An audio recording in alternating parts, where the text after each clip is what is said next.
Hello viewers, welcome back to the new episode of my channel. Reel থেকে real দেশ বিদেশের trending খবরগুলি জানতে আমাদের চ্যানেলকে সাবস্ক্রাইব করে রাখুন।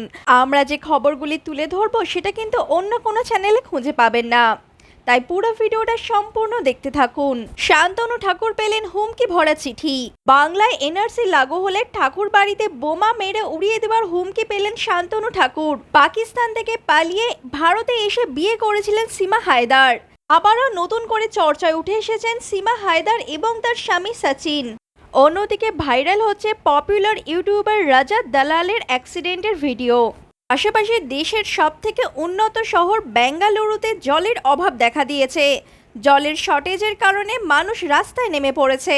হায়দ্রাবাদের একজন ছাত্র, যিনি ইউএসের ওহিও ইউনিভার্সিটিতে পড়তে গিয়েছিলেন, গত 2 সপ্তাহ ধরে তার খোঁজ পাচ্ছিলেন না তার বাবা মা। ইউএসের পুলিশ তাকে রাস্তায় মৃত অবস্থায় উদ্ধার করেছে। বলা হচ্ছে যে একটা ড্রাগ সেলিং গ্রুপ তাকে কিডন্যাপ করেছিল। কিডন্যাপ করে তার থেকে $1200 চেয়েছিল, কিন্তু সেটা না দিতে পারায় তাকে খুন করা হয়েছে বলে দাবি করছে ইউএসের পুলিশ। সম্প্রতি ইউএসএতে গিয়ে শিক্ষা গ্রহণ করছেন এমন ভারতীয় পড়ুয়াদের মৃতের সংখ্যা বেড়েই চলেছে। হায়দ্রাবাদের ওই 25 বছরের ছাত্রের নাম ছিল মোহাম্মদ আব্দুল আরফাত। অন্যদিকে দেশের সবথেকে উন্নত শহর বেঙ্গালুরুর মানুষজনকে ভুগতে হচ্ছে জলের অভাবে। এমনকি জলের সমস্যার জন্য বেঙ্গালুরুর বাসিন্দারা অন্য জায়গাতে চলে যাচ্ছেন। বেঙ্গালুরুর বেশিরভাগ জল আসে কাবেরী নদী থেকে।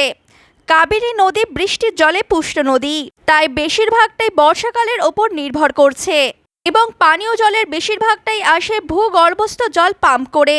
কিন্তু আগে বেঙ্গালুরুরে 100 ফিট পর্যন্ত ড্রিল করলেই জল পাওয়া যেত, কিন্তু এখন সেখানে 1800 ফিট পর্যন্ত গর্ত করলেও কোনো রকম জল পাওয়া যাচ্ছে না।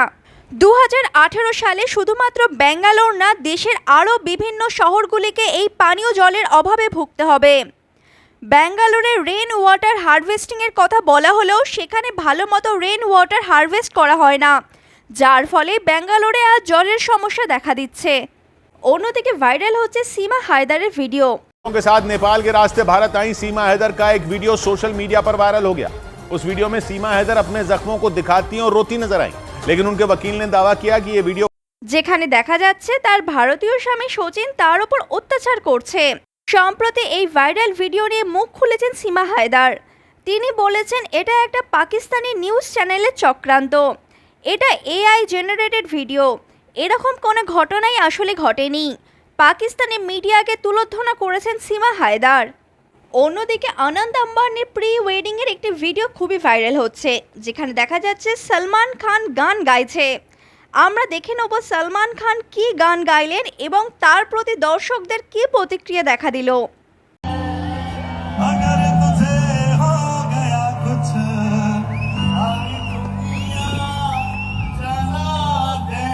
কেউ তো এমনও বলছে, এমন খারাপ গলা নিয়ে আমাদের এলাকাতে ঢুকলে আমরা কেউ তোমাকে মুখ দেখানোর লায়ক ছাড়বো না।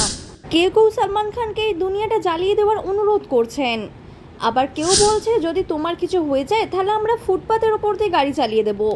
ট্রেন্ডিংয়ে চলছে বিয়ার বাইসেপের সাথে অক্ষয় কুমার এবং টাইগার শ্রফের ইন্টারভিউ, যেখানে 56 বছর বয়সেও ফিট হওয়ার সিক্রেট শেয়ার করেছেন অক্ষয় কুমার। তার সাথে অক্ষয় কুমারের কিছু মন্তব্য ভাইরাল হচ্ছে। চলুন দেখে নেই সেই ইন্টারভিউর কিছু ঝলক এবং তাদের দর্শকদের প্রতিক্রিয়া কি সেটাও আমরা দেখে নেব।